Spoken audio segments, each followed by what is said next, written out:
Dr. Shubhada M. Rao, you are with a bank called Yes Bank in India as the Chief Economist and Executive Vice President. How is business these days?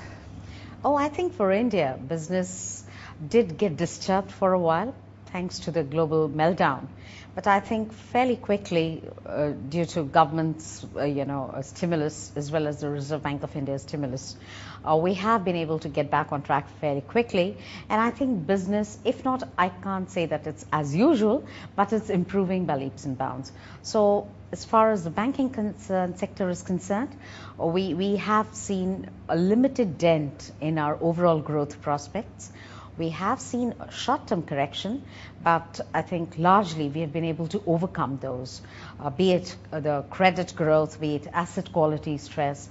I think we have seen none of those adequately enough for a bank to be stressed.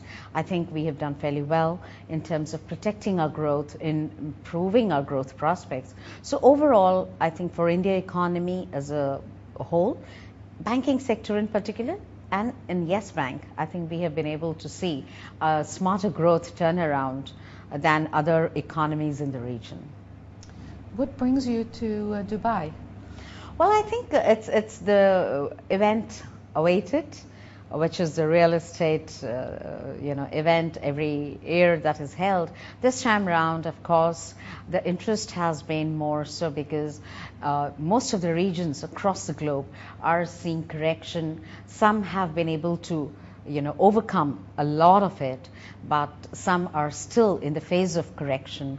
And I think this conference brings to the table different and varied experiences of how each one has responded in terms of intensity, in terms of direction, and perhaps take a status check as to how soon we are likely to see the recovery. So from that perspective, this conference becomes a very key takeaway for overall growth prospects, but in particular the real estate market, which I'm sure overall is a key growth driver in the last few years for the global economy.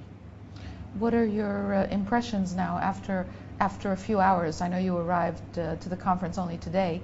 What have you seen? Well, I think there is a very lively and active interest in understanding the different growth dynamics of the regions.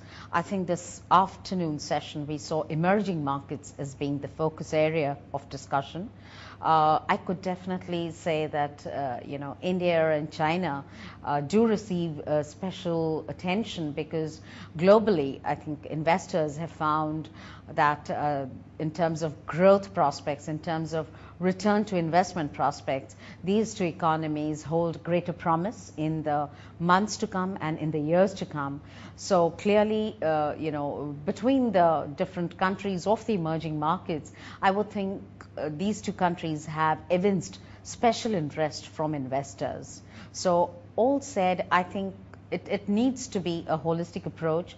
I've yet to attend some of the other sessions for the developed markets as to how they are coping with the stress that they did go through over the last 12 to 18 months, and importantly, how do they see a revival in a time frame that they are looking at, maybe next 12 to 18 months. What kind of recovery do they see in the real estate segment and in the overall growth prospects in their regions?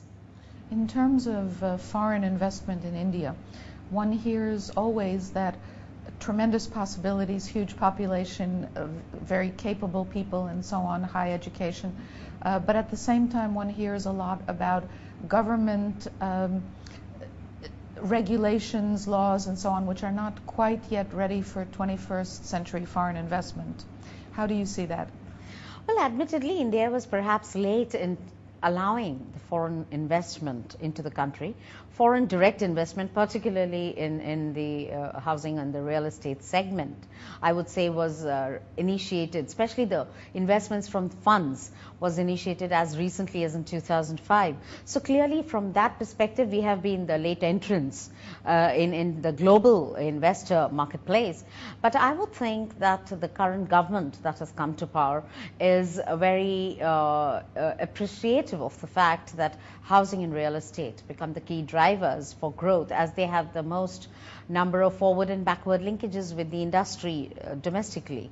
So I would think that allowing foreign direct investment across board, not just in the real estate and the housing sector, but across board, has taken momentum, picked up momentum.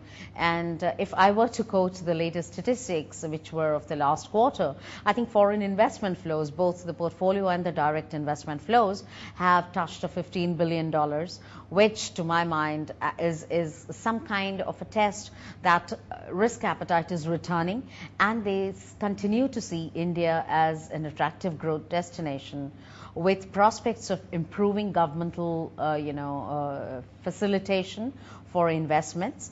Admittedly, there are some administrative and bureaucratic hurdles which probably need to get minimized.